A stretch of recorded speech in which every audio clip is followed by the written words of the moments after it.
Hello there, and welcome to the Paletteful Packs YouTube channel. My name is Alice, and I have the June 2022 Paletteful Premiere Pack here in front of me, so let's go ahead and open it up. Ooh, that's a pretty teal. Oh, that's a cool sticker! I like that sticker!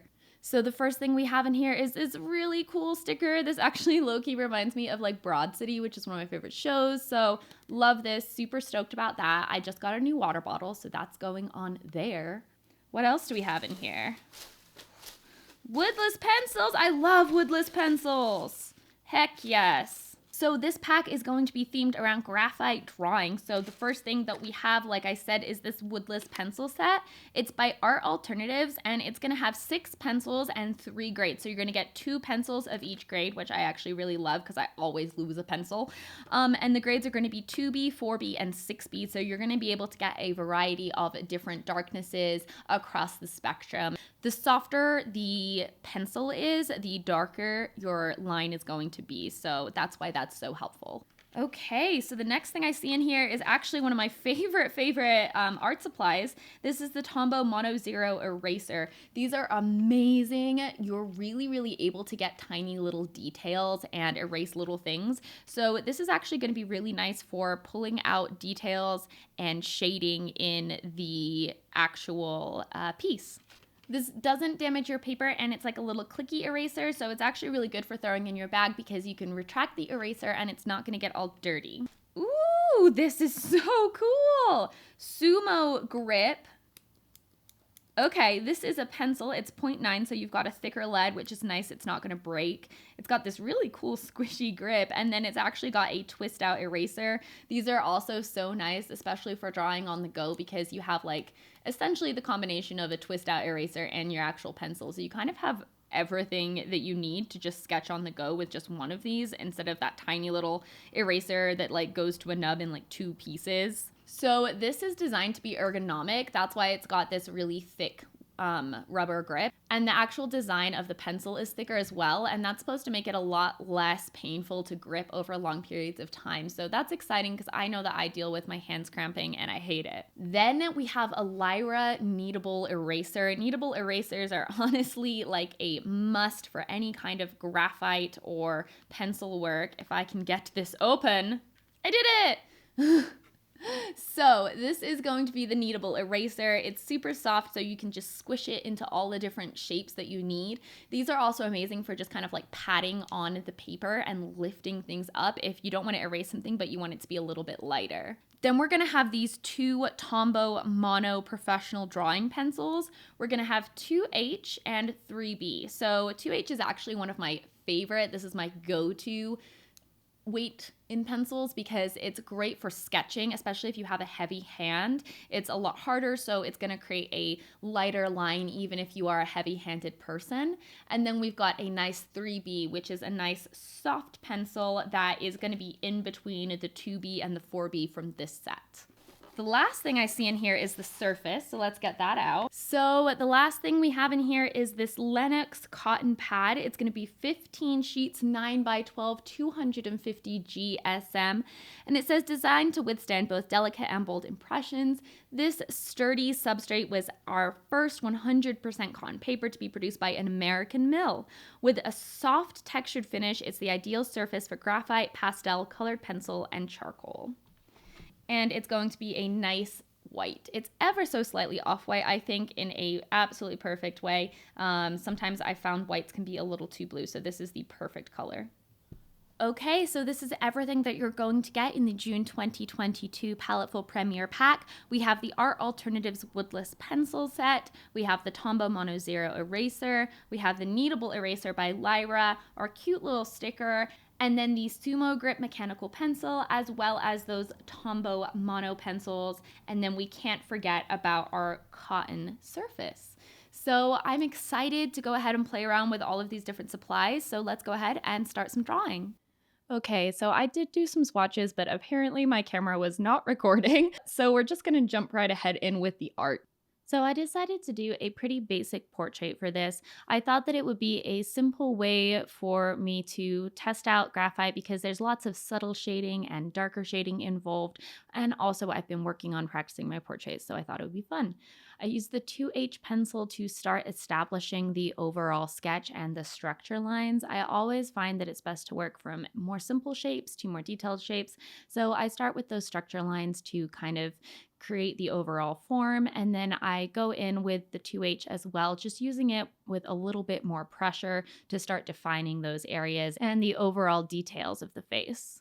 So that's basically what I'm doing right now. And I always find it's helpful to really establish where you're going with a light pencil when you're working with graphite, because honestly, the darker that you get, the harder it is to erase, and you don't want to spend a bunch of time and energy on your shading and then realize that things are not laid out the way that you wanted them to be. So I definitely recommend taking your time in this part of your sketch.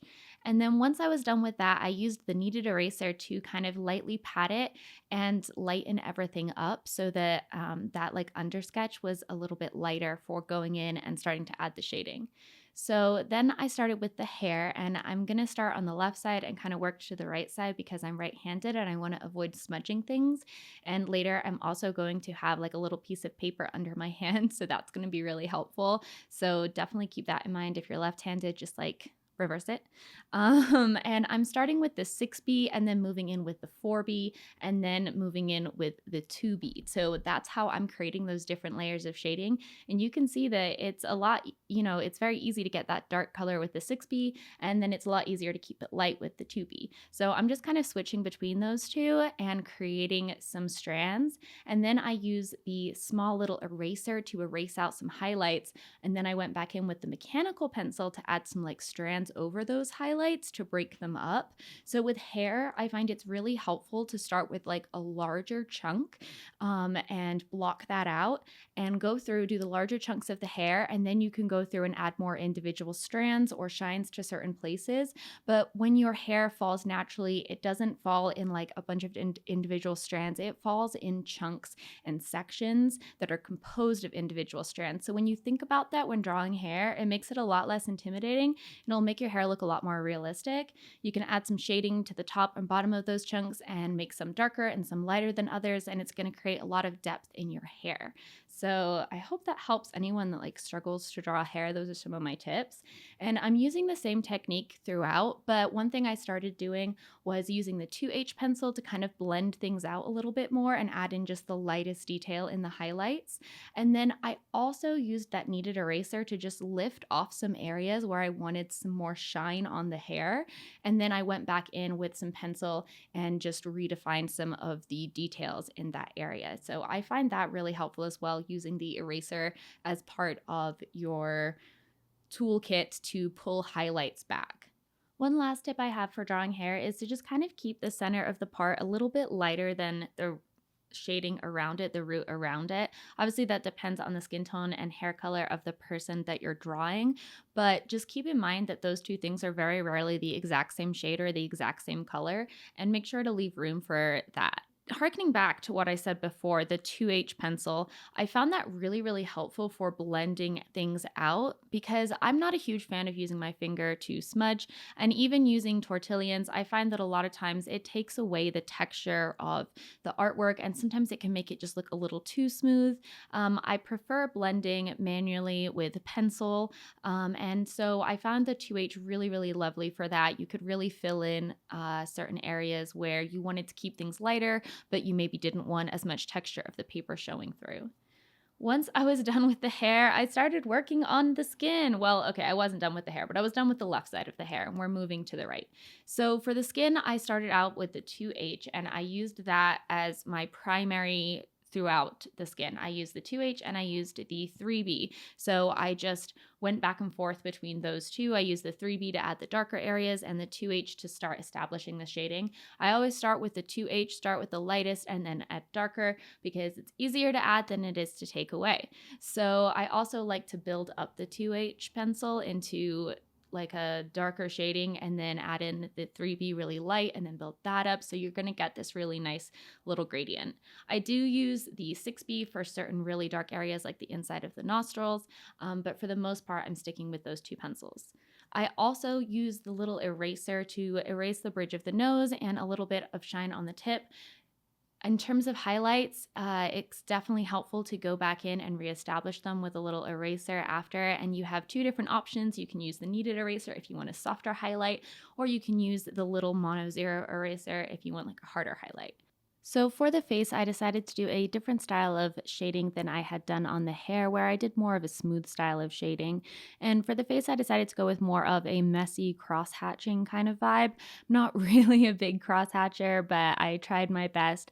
And one of the reasons that I chose to go with this was because not only can you build up subtle detail and build up the shading and make things, darker, and not only is it creating a really nice texture, but you can use those lines and curve them in the way that the face would curve to really add dimension and to really help your face or whatever it is that you're drawing take that 3D shape and pop out. And it really helps define certain areas. So what I'm trying to do throughout all of this is kind of curve the lines with the curves of the face. So you can kind of see that in the nose and in the forehead a little bit.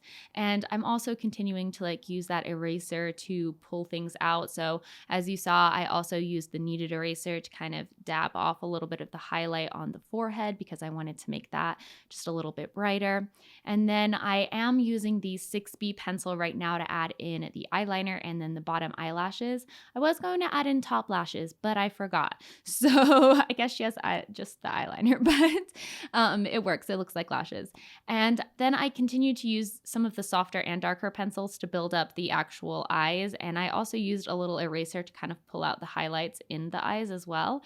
And then I used the 2H pencil to go around and shade the actual eye white itself. It's really important to add some shading to this, especially kind of the shadow that's right underneath the eye where the eyelid is casting a shadow on the eye, and that's really helpful for making sure your eyes look realistic. But the 2H is great because it doesn't go too dark, so it's perfect for the eye whites. Then I was continuing to build up subtle shading, so I kind of started out with more of the basic shading, and then I added in more subtle details like more of the nose bridge and some of the areas in the eyes and the eye sockets. Once I had the eyes done, I moved down because even though I normally like to work the whole piece at once, so normally my instinct would be to do the lower level of everything first and then build up and build up and build up and work the whole piece. With pencil graphite, it's kind of tricky because you don't want to smudge your previous work. So instead, I chose to work from the left to the right, top to bottom. And I think that did help, but it was definitely an adjustment in my workflow. So I went in and I got the cheekbones kind of defined, and that was kind of hard. I feel like it's harder for me to do cross-hatching on larger areas without it looking weird. But I just kept building it up until I felt like it looked right. And then I worked on the mouth a little bit, and I realized that I had made the lip, I had the highlight and the shadow mixed up. And one of the things that I started doing is I was kind of working on the upper lip, and I was like, I really don't know that much about where the highlight would fall. I just can't figure it out. And so I just pulled up my phone and looked at my face, and I was like, oh yeah, that was easy. So I definitely recommend doing that. If any of you are thinking about trying to draw a face, just reference your own face every now and then. You don't have to draw a self-portrait, but it'll help you see where certain things fall or what certain little angles are in your face. I forgot the word for a second. So yeah, definitely recommend that. Then I moved on and added a quick little shadow under the chin. Nothing really complicated. I just kind of wanted the focus to be on the face. And I just kind of shaded that with the 6B and built it up as dark as I could and added in a lighter shadow right below. And then it was time to move on to the hair on the right side finally. So I was super excited to get back to this because I was like, we're almost to the end, and I was just excited to see it all finished. So I'm using the same technique as before where I go in with the 6B, and then I actually skipped the 4B this time because I didn't feel like it was really that helpful last time, so I just went straight to the 2B. But yeah, I think it worked really well. At least I'm happy with the result. Last thing that I'm going to do is I'm going to do a little bit of erasing for highlights, and then I'm going to add in some little details. So I wanted to add in some freckles and then some strands of hair that are kind of escaping from the overall shape of the hair, and that's just going to make it look a lot more natural and less way gelled into place. So this is the final piece that I created with this month's Paletteful Premiere Pack. I really hope that you enjoyed this video and that you found it helpful. And if you would like to get one of your own Paletteful packs, then definitely make sure to click the link in the description box below. And thank you so much for watching this video.